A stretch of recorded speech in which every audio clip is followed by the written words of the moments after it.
All right, Mr. Tom, let's talk about cucumbers. One of my favorite vegetables. I realize it's a fruit, legally speaking, but if it's in the garden, it's a vegetable. It's a vegetable? It's a vegetable. All right, so you want to start with varieties first? Yeah, there is tremendous number of varieties of cucumbers. I'm particularly partial toward the light-skinned cucumbers. You got the dark skins like straight eights and so forth, and some bush cucumbers. The thing I like about the light-skinned ones is they don't seem to get bitter in the summertime. Especially my favorite, I mentioned it a couple years ago, is Sumter, S-U-M-T-E-R. It's a pickling cucumber. It's good flat eating. And like I said, it never gets bitter. A lot of times on the dark green cucumbers, that you can prevent the bitterness to a certain degree by maintaining a moist soil. Okay. Well, usually cause the bitterness is switching from dry to wet soil. And that pretty much causes it. Like I said, with the light-skinned ones, you don't have to worry about that. But like I said, there is a tremendous variety. They go from small ones to one of the larger ones is the Armenian yard-long. Wow. And it grows in a curve and can get 24 or longer. And so, I mean, I think I had actually one that did actually grow 3 feet. That's pretty good size.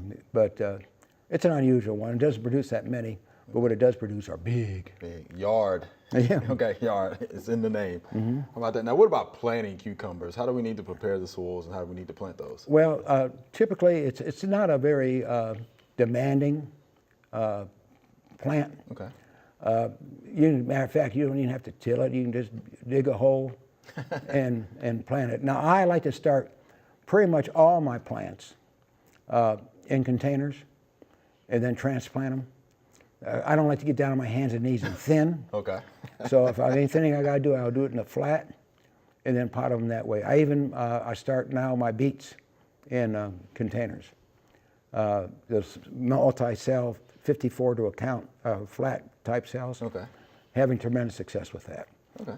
But as far as, and that's pretty much it. Now, when I first started growing cucumbers, I just let them sprawl. But as I start putting more things in my garden, like blueberries and stuff like that, my gardening area gets smaller and smaller.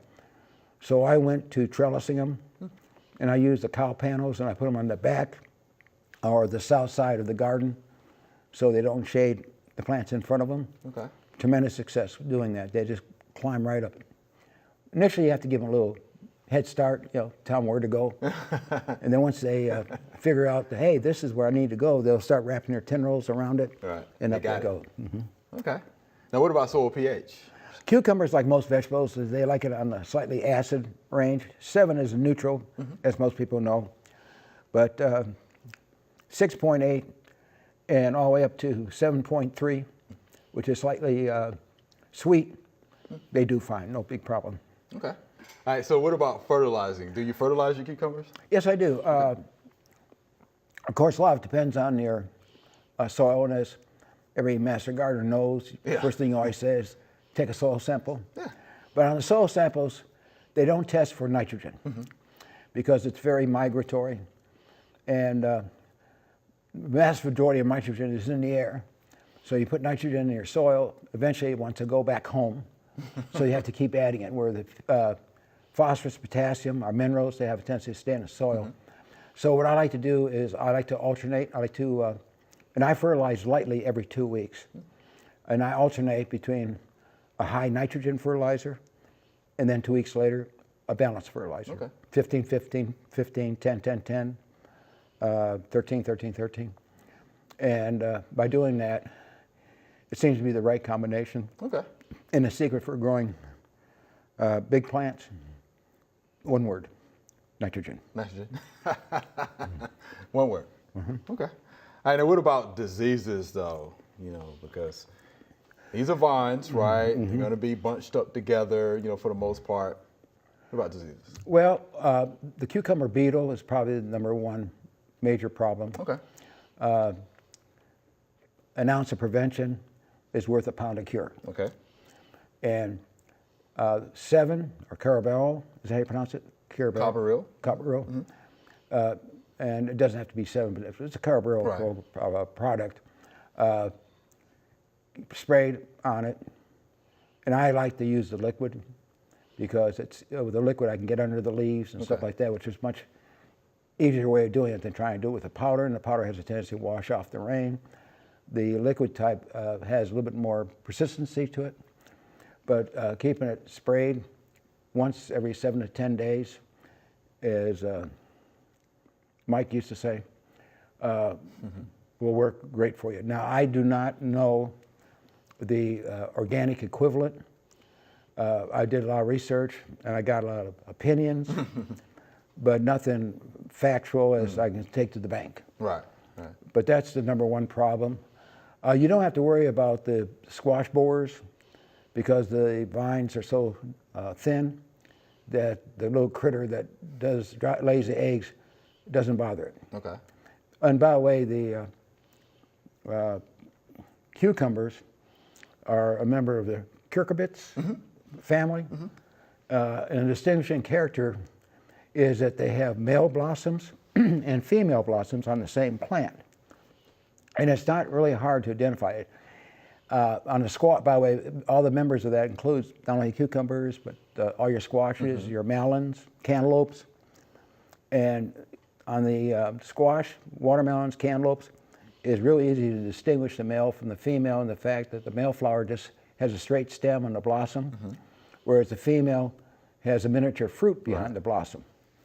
And if you want to speed up pollination, all you have to do is take a brush and go from the male flower to the female flower. And like I always mention, soft music is optional. And the more fruit that's on the plants, the smaller the fruit's going to be. Sure. But it's just kind of cute. I like looking at it. I always like showing people that. Right. The male and the female. It is pretty cool to see, though. Yeah. But like I said, they're all members of the same family. And the distinguishing character, as you know, that when they're grouping plants together is the blossom. So, and since they all have male and female, that's how come they're all gathered together. Okay. Now, you talked about the pest problems with cucumbers. What about diseases? Are there any diseases we need to know about? Not that I have noticed. There is some diseases listed, but they're very kind of rare. I think more of commercial farmers growing cucumbers would probably be more affected by the diseases than your typical home gardener. But as far as the other diseases go, if you got infested, the only thing you can do is pull them out and trash them. Do not throw them in a compost pile. All right, Mr. Tom, we appreciate that information about cucumbers. I appreciate it. Thanks for watching the video. I hope you enjoyed it. To find out more information on this topic, just click on the familyplotgarden.com link in the description.